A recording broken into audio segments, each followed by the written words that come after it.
Hi, I'm Juan Camilo Estrada. Welcome to Epicentro. Today we will talk about the importance of bird conservation and how it benefits ecotourism. During our program, we will have the intervention of several experts who will talk about their care and who also work to conserve these birds in different environments. In a farm of Manizales, Caldas, with more than 100 years of activity, they have been preserving the agricultural part and generated a strategy that contributed to the fauna and flora. Juan Martin explains a little more. Thanks to what my father had done 30 years ago to unite all the biological corridors, which allowed us to conserve many important birds on the ranch and a lot of flora and fauna. So when people came here, they have a totally different aspect to cattle raising. But they come and realize that we have live fences. We take care of the watersheds. We take care of the forests. We protect our employees. Our staff is trained. We take care of the wetlands.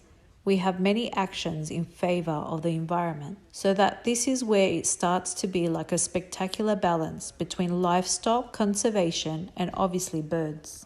Those who know about birds know that we have birds of great importance, and those birds of great importance are not just anywhere. Conserving fauna and flora also implies taking care of their ecosystems, water and trees. Let's see how the shift to ecotourism increased the conservation of the natural environment. When we made the change to nature tourism, obviously the desire to show the world all the conservation work that was done on a cattle ranch, all the work of caring for the environment, caring for the watersheds, wetlands, planting trees, protecting our wetlands and our water sources obviously increased.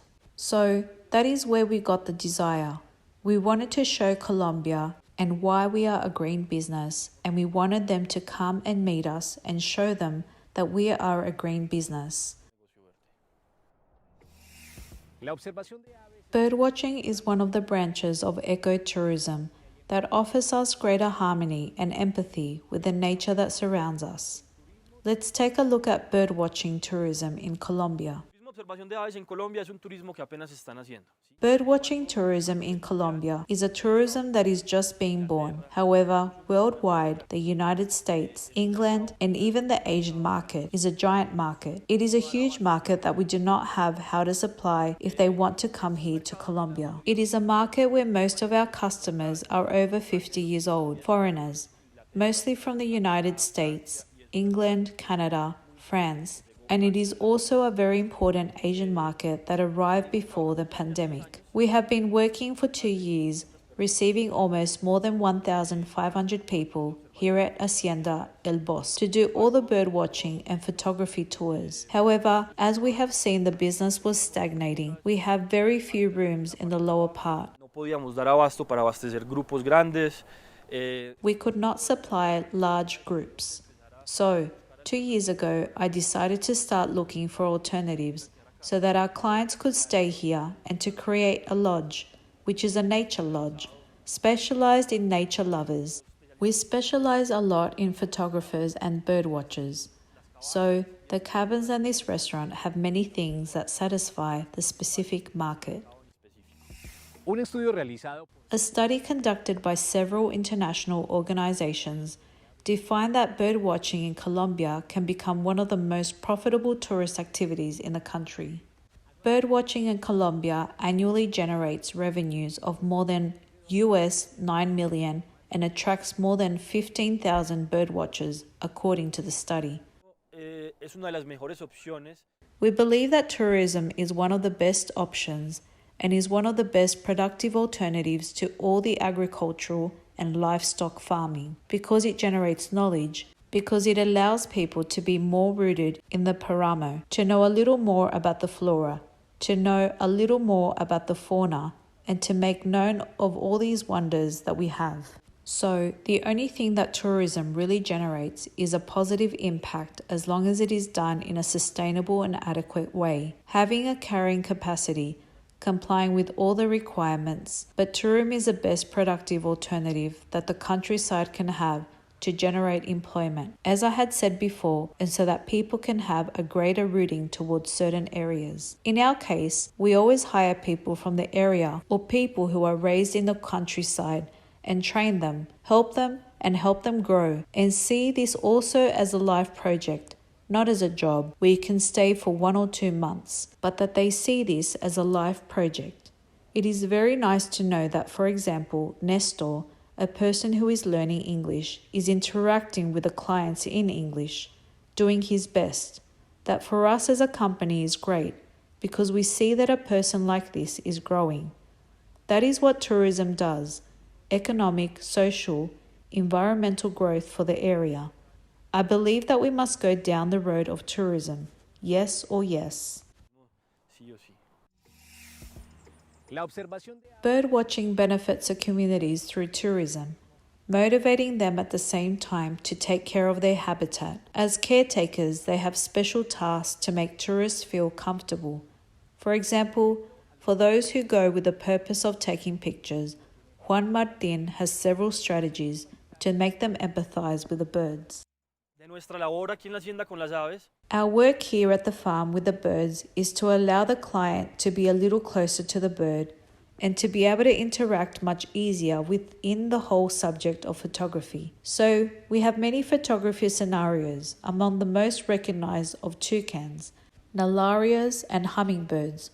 All these scenarios are custom according to what the client wants. We change perches, we look at lights, we look at backgrounds. Let's say we do a lot of work around the photography according to what the client wants. A client arrives from the United States and tells me I want a perch with moss, and I want it placed in this way, and I want the bird to get here. Obviously, they are birds that are outdoors, but we are adapting without harming the bird. It is in its habitat, just that it can easily reach through food, reach the bird watching and photographing places. For example, I will give an example. The nalarias every day at the same time rain, thunder or lightning, be it December 31st, January 1st, whatever. They have to be fed, yes or yes. That is discipline, and that makes these places so successful because discipline and constancy make the birds also adapt a little more to what the customer wants. After the break, we will learn how the jurisdiction of Denho, Cundinamarca, Central Colombia, has dedicated itself to the observation and conservation of endemic birds and how it has benefited them in terms of tourism. The municipality of Deno is inhabited by people who come from Bogota to seek a quieter lifestyle in natural surroundings. In Denho, the environmental and ecological theme is quite strong and important. Juan Pablo Rojas mentions how nice it is to value the natural environments in which we have grown up.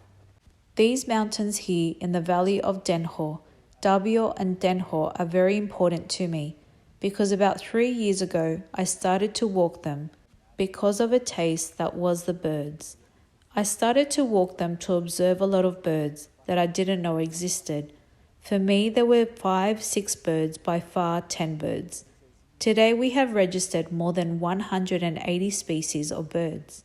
So, it is very nice to know that the land where one was born, where one grew up, where one shared with friends, is also full of a lot of nature and a lot of life that we ignore. That all the time maybe we are ignoring, and even more today, that we are so glued to the networks. Realizing the natural environment and the life that surrounds us is a great step to motivate us to conserve and care for the ecosystems. Luis Carlos Piña and Juan Pablo Rojas have specialized in photographing Paramo birds, especially in the Serrania de Huayca at 3,300 meters above sea level. They have been visited by both nationals and foreigners who come with the sole purpose of birdwatching. Let's know what has been the most complex and the most difficult part of taking pictures of birds. There are all kinds of birders. There is the birder who likes nature, who just wants to go out to see the birds and relax a little in nature. Then there is the birder who comes to investigate a little about the birds, comes for 3, 4 specific birds, and then we have the birder who is a photographer and wants to get the best pictures of the birds. Diferentes, pero cada uno de ellos es muy bonito. They are different processes, but each of them is very nice. Let's say the most complex is photography, since we have to spend 4, 8, 12 hours in the mountains waiting for the bird to appear. The perfect moment in the perfect place to get those photographs, and it is very gratifying to see how foreigners arrive and are amazed by what for us is already so common, these landscapes, nature.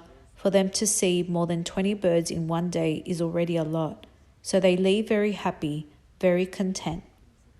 At the beginning, I thought it was like a hobby. The subject of birds photography is my passion, and I see myself maybe in a few years as a great photographer. You have to keep giving and working, but always hand in hand with conservation. Now this hobby of birds has stuck to me. Now it has become like a need to show people what we have to take care of, the winged beauties we have in these mountains, and that is why we have to fight for the preservation of ecosystems. Ser fotógrafo de aves. Being a bird photographer is complex, but it also requires a lot of passion to perform this activity. Let's hear from Luis and Juan Pablo about the experience of working as a birder and bird photographer. It is a marvel because it is life. Es la vida. Cuando When there was not here, when we did not find a single bird, the land was dead. But with the rehabilitation, with the appearance of the trees, with the appearance of this vegetation, and the birds' return, and with the birds' life, with the birds it is fascinating to see how a new insect appears. Every day, a photograph, a small wasp, a new butterfly, a small bug, and all that wonderful. The day we lose the ability to be surprised, we are dead. Today it is something without expectations. Before, if I said I wanted to see such and such a thing, today I go out without expectations to see what nature reveals to us, and it is magnificent to go out alone and find such pleasant moments with the animals. Like when a beautiful bird stops in front of you, a few meters away and stares at you. It is very nice those moments alone that one shares in the mountains with nature. In the different ecosystems, we can find different species, many of them endemic. The tigua moteada is a duck endemic to the savanna of Bogota, found in the wetlands. Going further up in the high Andean forest, we can find the tapaculo bird and the chamiquero cuniboyacense, 2 birds also endemic to the area, and in the moorlands we find some hummingbirds. In the maintenance of the habitats, Luis Carlos was very well instructed so that his trees grow in the best way. Let's know what has been his experience.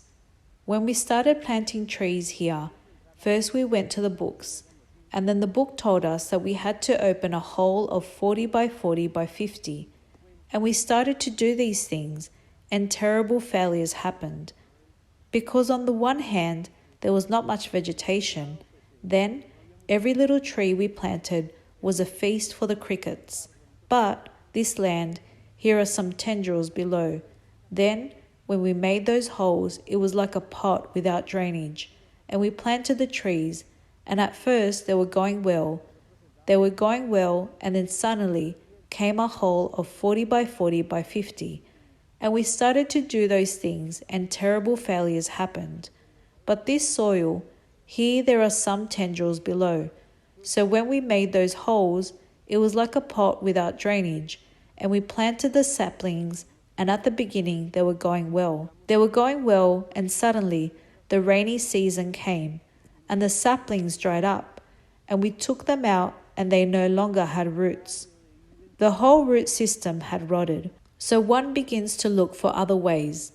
Now, for example, in this zone, we plant the trees. We put them shallow. We chop everything that can be chopped. We plant shallow and we mulch. This has given us very good results. This is from the trial. from understanding how things work. Another thing, for example, we always plant trees here before the rainy season begins, about 2 or 3 weeks before the rainy season begins, so that those newly planted trees can take full advantage of the 3 months of the rainy season. This has given us good results. For example, every day if one dies, then that is a good result. There is something that is in my head. I remember a lot of time when I was a child, I used to go to a farm, and in the farm there was always a hose, and the hose poured water over a basin, and the basin was watered, and the water followed its course, and that never dried up. After the break, we will learn how birds are able to adapt to tourist areas and people. We will be back. From Manizales Caldas in Juan Martin's farm, a bird in danger of extinction, very important for Colombia and the ecosystems, was conserved and fattened. Let's learn about the process. The toucan is a very special bird. It is a very charismatic bird. The Andigena hypoglauca, because there are many toucans.